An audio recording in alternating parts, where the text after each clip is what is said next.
So we're chilling here on a Sunday during a time where most people are at church, and I thought it'd be a good idea to talk about beliefs. And if you hear clicking, that's my dog who's about to jump onto the couch, and I apologize. Quit it. You're such an interrupter. So let's talk beliefs. As a child living in Northwest Washington, I was in a protected little bubble and surrounded with like-minded, environmentally conscious people. Not to say that everybody that lives there is, but it does seem like more people, especially during that time, were. I grew up watching Captain Planet, and he is our hero, right? And that definitely had a huge impact on who I am today. I definitely think that environment, who you were brought up around, does affect who you become as an adult. And when I was a preteen, my family moved to Alabama, the Bible Belt of Mobile, Alabama. We're talking Mobile, Alabama, like that type of Alabama. And the culture shock socially was huge, but not just socially, also eternally, because things that I thought were social norms, I found out weren't. And that was huge. I was like Sunshine from Remember the Titans. I honestly was ignorant that things like racism was still a thing. Like seriously naive. I thought that Martin Luther King already took care of that back in the 60s. That's something in our textbooks. Like civil rights, I thought was already taken care of. And that we as a society were past that. And I'm obviously wrong. I was an outsider. And not just because of my peace, love, and save the planet mentality, but because I was brought up Mormon. And if you know Mormons, we are brought up that they are the one and only true church. There cannot be any others. And they're really good at breaking apart why the other churches are not true. Now, when I was a teen, dealing with other teens, I definitely often debated, mostly argued, with people on what they believed, because honestly I was like, dude, why would you even think that? I honestly just wanted to try to it's same as right now. I want to know why. What do you think? Why do you think it? Many of the times, a lot of the discussions were back of the bus shouting matches and looks of incredulousness, especially when we spoke on things like religion and politics, racism, whether or not the Confederate flag reflects slavery, or if it's just seen as a state flag of pride, whatever. Or football, because their football is definitely the entire world. If anything was more important than football, it would be Jesus, but football was definitely number two.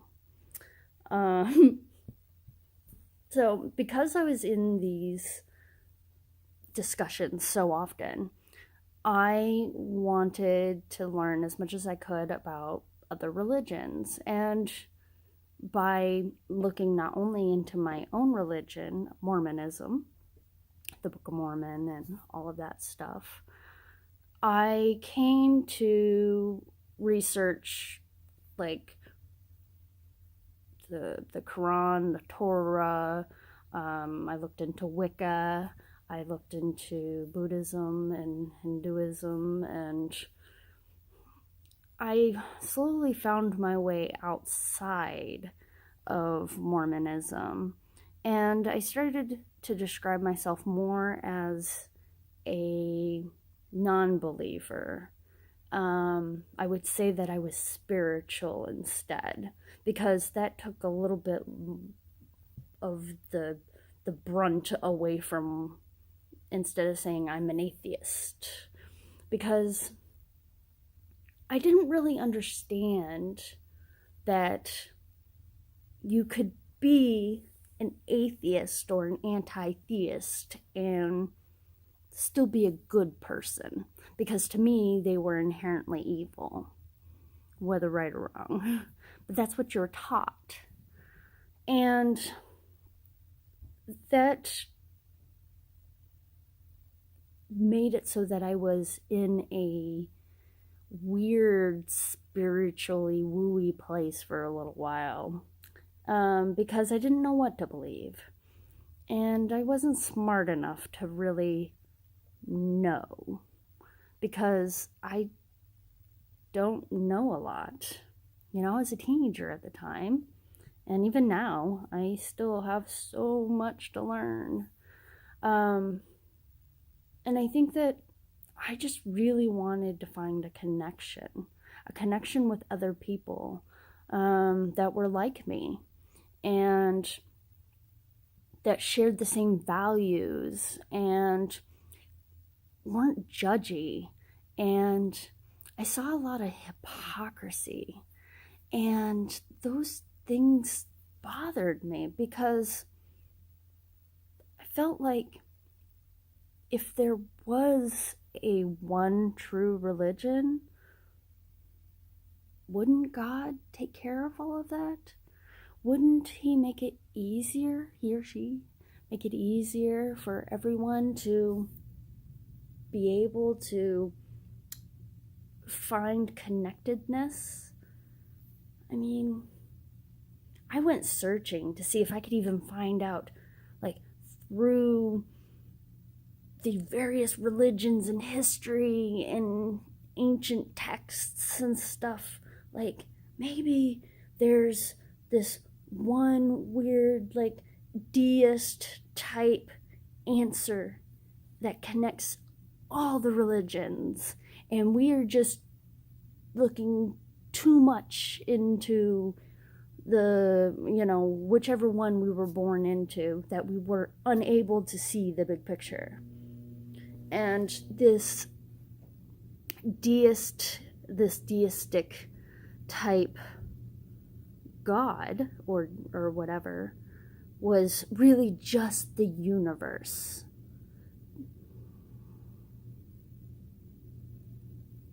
The thing about it is, I didn't realize that I was adding something extra into it, right? And it was when I started looking at those things that I realized that we already have an answer of how we determine whether things are true or not, or whether or not it reflects the reality that we live in. So when we are trying to describe the world around us, we don't just rely on beliefs. We rely on the scientific method, right? Ways to be able to describe things around you, but it's not enough to be able to say that you have an answer. You need to be able to have a way for others to come to those same answers independently. and they need to be able to repeat it. It needs to be verifiable of some sort. And that's where I saw the biggest flaws in religion. The problem is that everybody seems to think that they have the right answer, and yet in reality, no one knows for sure. The one thing that we can be sure of is that we know absolutely nothing for sure. In fact, I think that one of the things that I find the most interesting is if you take away that extra spiritualness or the extra belief stuff, forget the woo, forget spiritualism and all of that, and just look at nature. We are primates. And when we look at how primates act and how other animals act and how other social species act, we can find how we've naturally developed these skills of interaction.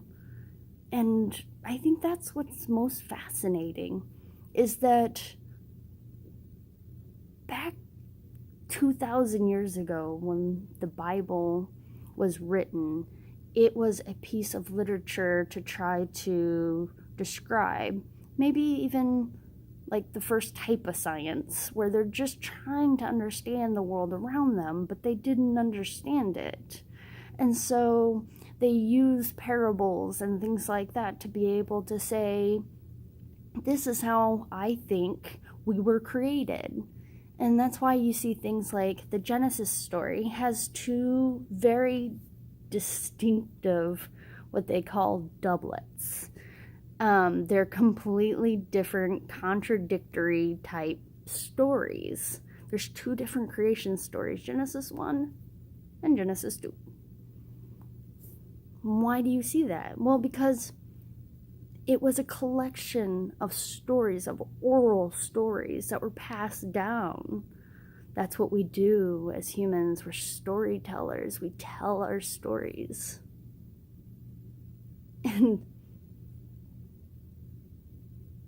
the way that they change and tweak and remix, like how books are just remixes of other ideas. Why we see the same type of stories, whether it's a hero's quest or a romantic quest or a internal conflict story. They're all the same. It's always just us trying to figure out the world we live in. We're all just trying to describe life.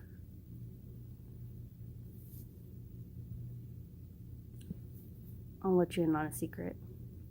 No idea what I'm talking about. But if you're interested, I do have a small essay on belief, and I kind of talk about this stuff a little bit on hashtag join the conversation. If you want to read more of my ramblings, and it is more like this. But I think it's important, though, in the end, when we are considering all of this, just why do you believe what you believe? Just tell me that. How did you get there? Is it because it's something that you were always taught? Were you born into that area and it's just tradition? Did someone tell you that that's what you're supposed to believe? I mean, Do the people around you believe the same things? Because what I find is that oftentimes some of our most core beliefs, they aren't what we believe.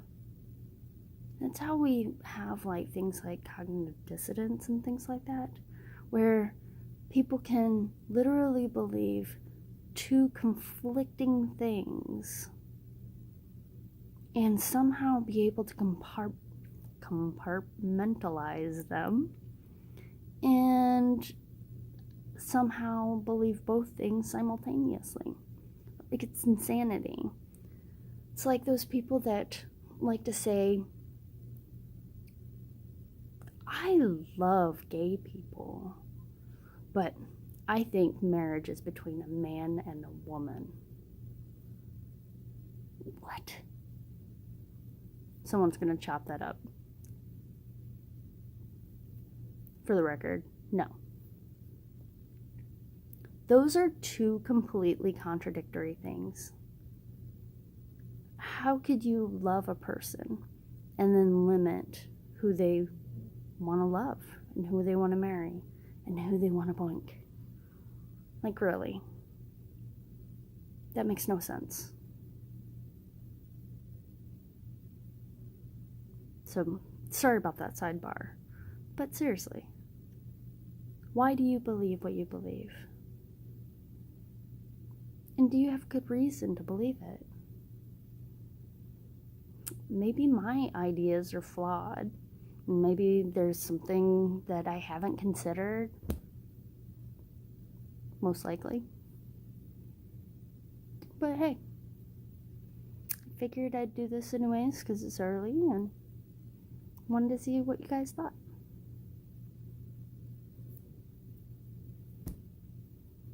I'll see you around.